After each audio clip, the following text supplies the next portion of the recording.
All right, so today we're diving into something pretty interesting, the core principles behind really massive business success. And to do that, we're going to learn from someone who's built not one, not two, but 8 incredibly successful companies. That's right. We're talking about Brad Jacobs and specifically extracting wisdom from the information surrounding his book, How to Make a Few Billion Dollars. Catchy title, right? It is. And we've gone deep looking at the book's Amazon page, the description, the customer reviews, and even a full professional book review. We want to give you the shortcut, basically, Yeah, right? think of this as like a cheat sheet. We've sifted through all that material so you don't have to, and we're bringing you the most surprising details, the actionable insights, the aha moments that really make up Jacobs' approach. Yeah, our mission here is to give you a practical understanding of his philosophies without you having to spend hours reading the book or going through tons of reviews. And before we get into the specifics, I think it's worth taking a moment to really appreciate just how credible this guy is. Yeah, I mean, founding 8 billion or multi-billion-dollar company across completely different industries, it's pretty remarkable. We're talking Emirates Oil Associates, United Waste Systems, United Rentals, XPO, GXO, Logistics, RXO, and now QXO Inc. spanning energy waste equipment, rental, logistics, even building materials. It's like this guy has a Midas touch across sectors. And then you look at the sheer volume of deals. He's orchestrated about 500 mergers and acquisitions, roughly $40 billion in capital raised that's playing in the big leagues. Yeah, and it's not just launching ventures. It's about creating exponential growth for investors. I mean, XPO is described as a 32-bagger, meaning an initial investment multiplied 32 times. United Rentals, even more astonishing, a 200-bagger. Wow, and even going back to United Waste, significantly outperformed the S&P 500. So yeah, the results are undeniable, which begs the question, what's the underlying philosophy that drives this kind of consistent success?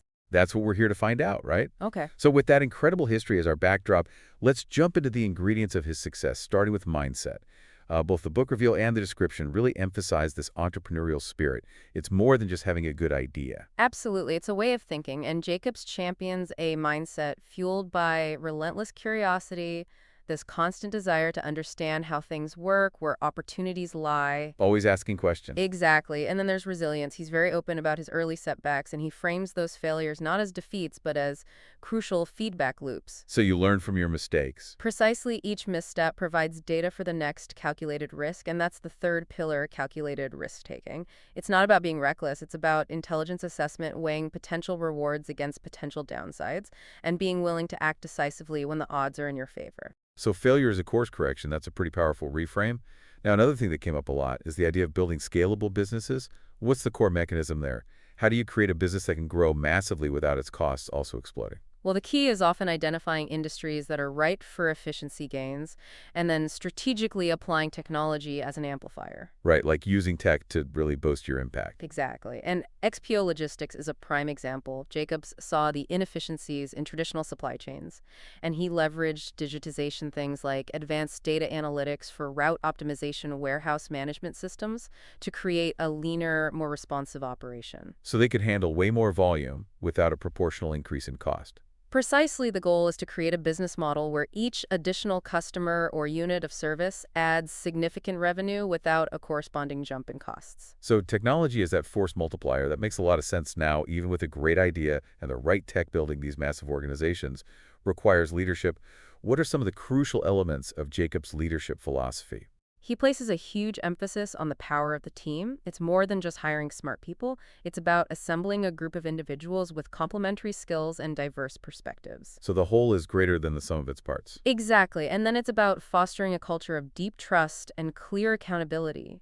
Open communication where ideas can flow freely, challenges are addressed transparently, and he's a big believer in empowering employees, giving them ownership and investing in their continuous growth. There's that interesting anecdote about him letting go of a high-performing executive because of a lack of alignment with core values that seems to send a pretty strong message. It does, and it highlights the priority Jacobs places on the foundational principle of the company culture. Even exceptional individual performance wasn't enough to compensate for a misalignment in values. It suggests a real focus on the long game, recognizing that a cohesive, values-driven team is ultimately more crucial for sustained success than any single star player. It really underscores the importance of that cultural DNA. All right, let's shift gears a bit to the financial side. I mean, how to make a few $1 billion definitely implies a certain mastery of finance. So what are the critical aspects Jacobs highlights? Well, first off, financial literacy, it's not just helpful, it's essential. Jacobs emphasizes understanding how to strategically raise capital, knowing the right types of funding for different stages of growth, and cultivating strong investor relationships. So it's not just about having a good idea, it's knowing how to get the resources to bring it to life. Exactly. He also strongly cautions against excessive debt, recognizing the vulnerability it creates, maintaining robust liquidity, having readily available cash is another cornerstone, provides a buffer against unforeseen economic shifts.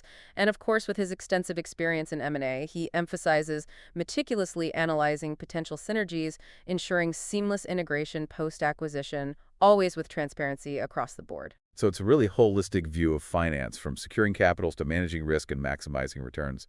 Now, it's not all just about business. The book review touches on this element of personal growth and balance, which I found interesting. Absolutely. Jacobs acknowledges the intense demands of building these massive enterprises, but he argues that neglecting personal well-being is a recipe for burnout and can ultimately derail even the most promising career. You can't pour from an empty cup, right? Exactly. He shares cautionary tales of others who prioritized work to the detriment of everything else, and his recommendations include setting firm boundaries between professional and personal time, learning to delegate effectively so you're not the bottleneck, and actively prioritizing health through practices like meditation for mental clarity and regular exercise for physical stamina. So these aren't just like nice to have, they're essential parts of sustained high performance. Precisely, he views them as integral components of success. Yeah, that's a vital reminder that even the most ambitious goals require a foundation of personal well-being.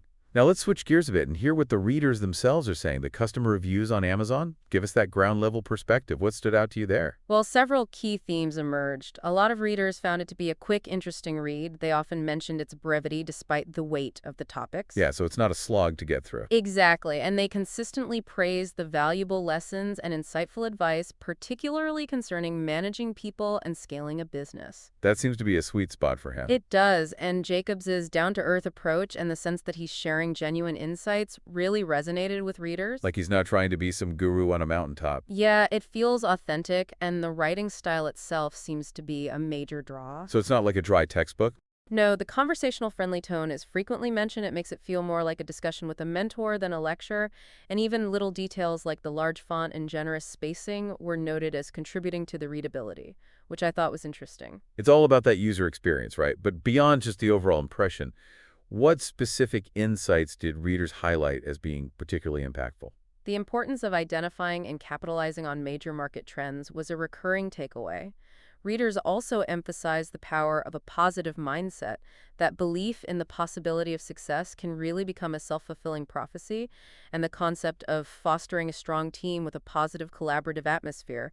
One reader even used the phrase love vibe, which really stuck with me. That's awesome. It really underscores that human element, right? It does. Building a successful business, it's not just about spreadsheets and algorithms, it's about people.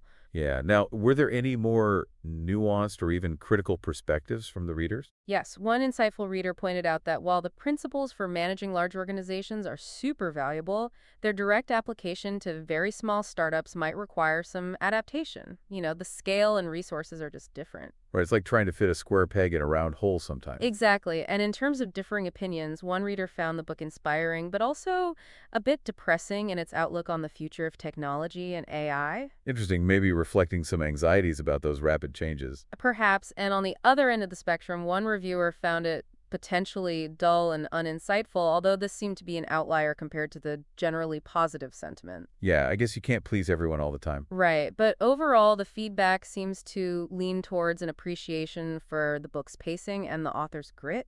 That perseverance, yeah, the pacing was often described as well managed, and the conclusions were seen as credible and profound, likely because they're rooted in decades of real-world experience. Exactly, it's not just theory, it's battle-tested wisdom. Now, the Amazon description also mentioned something that caught my eye. It said, provocative recommendations for rearranging your brain.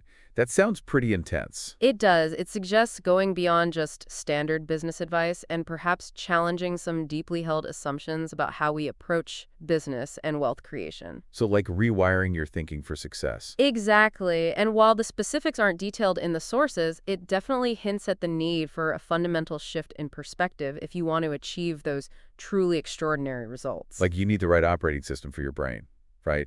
And I also found it interesting how his leadership style is described as embodying humility, compassion, and accountability. You don't always associate those qualities with someone who's built multiple billion-dollar companies. Right. You might expect more of a cutthroat approach, but it's a really compelling combination. It suggests that he's driven and demanding, but also recognizes the human element and the importance of taking responsibility both for successes and failures. It paints a picture of leadership that inspires loyalty and trust, not just fear. Okay, so as we wrap up here, what would you say are the absolute core principles, the key takeaways from our deep dive into the world of Brad Jacobs and his book? Well, we consistently saw the importance of cultivating that entrepreneurial mindset, curiosity, resilience, calculated risk-taking, and building scalable businesses by strategically leveraging innovation, often through technology. That's huge.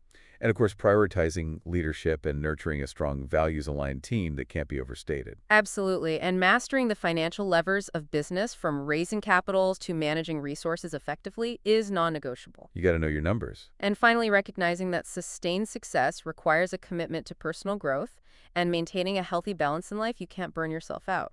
So it's a holistic approach to success. It's not just about business, it's about life. Ex- So we've covered a lot of ground today, exploring the insights from the Amazon page and a professional review of how to make a few $1 million. And it's been fascinating to see those consistent threads running through the experience of someone who has achieved such extraordinary success across so many different industries. And for you, our listener, who's all about gaining knowledge efficiently and comprehensively, this deep dive provides a distilled understanding of high-level business strategy and entrepreneurial thinking. While the book's title might focus on billions, the underlying principles we've unpacked, strategic thinking, effective leadership, and unwavering resilience, they're applicable to any ambitious endeavor you might pursue. Exactly. Whether you're aiming for $1 million or just trying to reach your full potential in any field, these principles can help you get there. And as we wrap up, we want to leave you with this, considering the emphasis on identifying and capitalizing on major trends. We want you to think about what significant shifts and opportunities you see emerging in the world around you. And how might you apply the mindset and principles we've discussed today, that curiosity, that resilience, that focus on scalability, leadership, financial acumen, and personal well-being? How might you apply those to your own aspirations, whether they lie in business, the arts, technology, or any other field that calls to you? Ultimately, true understanding, as we've seen through the lens of Brad Jacobs' journey, comes not just from absorbing information, but from actively applying those lessons to forge your own unique path. So get out there and make it happen. That's it for our deep dive today. Thanks for joining us. See you next time.